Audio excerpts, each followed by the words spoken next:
బ్రతుకుతోనే నేటి వరకు నాకు సిటీలో ఏదైనా నేను ఎక్కడైనా దేవుడు నన్ను వాడుకున్నారు, బలపరిచారు. అయినా కూడా నేను అతిశయం ప్రభులోనే ఉంది. నాకు నేను ఏమి అది చేశాను ఎప్పుడు ఎన్నడూ చెప్పను. అయితే నాకు ఇచ్చిన దేవుని ఆశను ఆకాంక్షను ఆయన ఎన్నడూ నెరవేరుస్తూనే ఉన్నారు.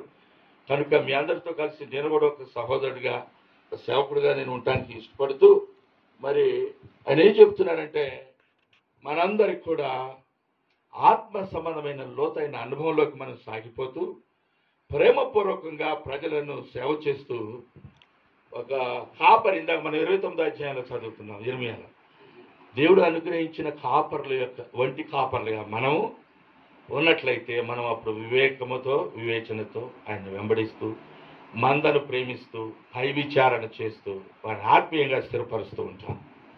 మరి అంతేకాకుండా సరి అయిన సిద్ధాంతమును మనం నేర్చుకొని, క్రీస్తు యొక్క సిద్ధాంతము, the doctrine of Christ, who is Jesus Christ to you.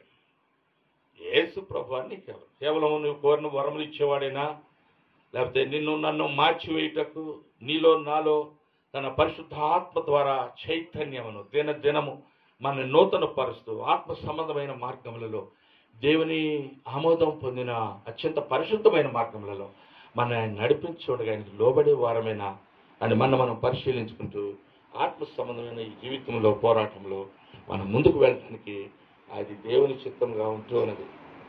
కనుక ఈ విధమైనటువంటి తలంపులను మనం జ్ఞాపకం చేసుకొని ప్రభు యొక్క బిడ్డలుగా మనం ఫలిస్తూ, ఇతరులను ఫలింపజేస్తూ, మనం దేవుని ఎదుకు వస్తూ, ఇతరులను దేవుని ఎదుకు తీసుకువెళ్తూ, సమయమందు అసమయమందు పాటుపడుతూ, ప్రయాసపడుతూ, ఆత్మ సంబంధమైనటువంటి ఫలమును ప్రభు కొరకు ఆత్మలను పంటను తీసుకుని కోరుచు, మనలో ప్రతి ఒక్కరూ ఫలభరితమైన సేవా పరిచర్య విధానంలోకి రావాలని హృదయపూర్వకంగా కోరుకుంటూ, మీరందరూ ఓర్పుతో సహనంతో ఇంతసేపు దేవుని సన్నిధిలో ఈ దీనదాసుడు మీ సహోదరుని యొక్క మాటలు విన్నందుకు మీ అందరికి వందనాలు తెలియజేస్తూ, నా ఈ మాటలు ఇంతటితో ముగిస్తూ ఉన్నాను. అయితే గారు మండల్ పాస్టర్స్ సహవాసమును అందరిని బట్టి, సహోదరులందరిని బట్టి నాయకత్వం వహించి బాధ్యతలు తీసుకొని ముందుకు నడిపిస్తున్న దేవుని దాసులను బట్టి, సహవాసంలో భాగస్వాములైన ప్రతి ఒక్కరిని బట్టి నేను హృదయపూర్వకంగా యేసయ్యకు మహిమ చెల్లిస్తూ, మనమందరము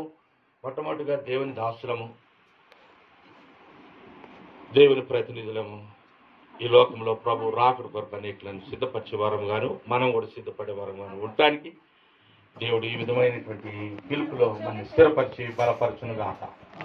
ఆమేన్. ప్రార్థన చేసుకుందాం. మహోన్నతుడా, కృప కలిగిన తండ్రి, మీ దీనదాసుడైన నన్నును, అయ్యా మా ప్రియ సహోదరి సహోదరులందరినీ మీరు సమావేశపరిచి ఈ రీతిగా పరిశుద్ధమైన నీ సన్నిధానంలో నీ మాటలు నాయనా చదువుకొని ఆ మాటల్లో ఉన్న అర్థాన్ని మేము మా జీవితాలకు అన్వయించుకోవటానికి దాన్ని కొంత ధ్యానపూర్వకంగా మా అంతరంగంలో దాచిపెట్టుకోవాలని ఆశ కలిగి ఉంటున్నా. మీరు ఇచ్చిన ఈ మాటలను బట్టి నీకు వందనాలు ప్రభువా. ఏ మాట రానివాడను, నోట్లో శక్తి లేనివాడను, బలహీనుడను, మిక్కిలి అలుపుడను అట్టి నన్ను నీ కృపలో నీ బిడ్డల ఎదుట నిలవబెట్టుకున్నావు. అది నీ కృప. ఈ అవకాశాన్ని బట్టి కూడా వందనాలు.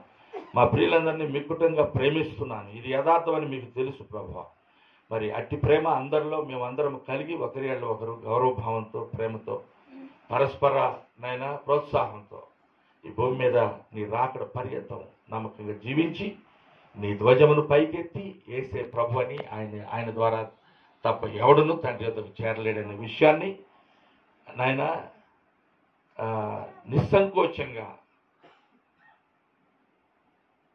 నాయన మేము ప్రకటించడానికి ఏ విధమైనటువంటి షరతులు లేని నీ ప్రేమకై వందనాలు చెల్లిస్తూ మమ్మల్ని అందరినీ మీ కృప కలిగిన హస్తాలకు సమర్పిస్తూ నేటి వరకు మా ఇలా చూపుతూ వచ్చిన కృపా మహదైశ్వర్యమును బట్టి కోట్ల కొలది స్తుతులు స్తోత్రములు మీ పాదములకి సమర్పించి యేసు నామములో ఈ ప్రార్థనామములు మీకు సమర్పించి మిక్కిలి వినయముతో అడిగి వేడుకుంటూ ప్రార్థిస్తున్నాము పరమ తండ్రి.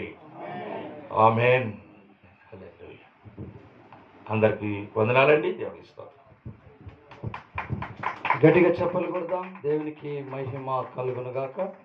మరి అయ్యగారు చక్కని వాక్యాన్ని చెప్పి మనందరినీ సేవకుల్ని తన అభిష్టం చేత బలపరిచి ధైర్యపరిచినందుకు దేవుడు ఇంకా అయ్యగారిని దేవుడు దీవించి ఆశీర్వదించునుగాక. Thank you lord.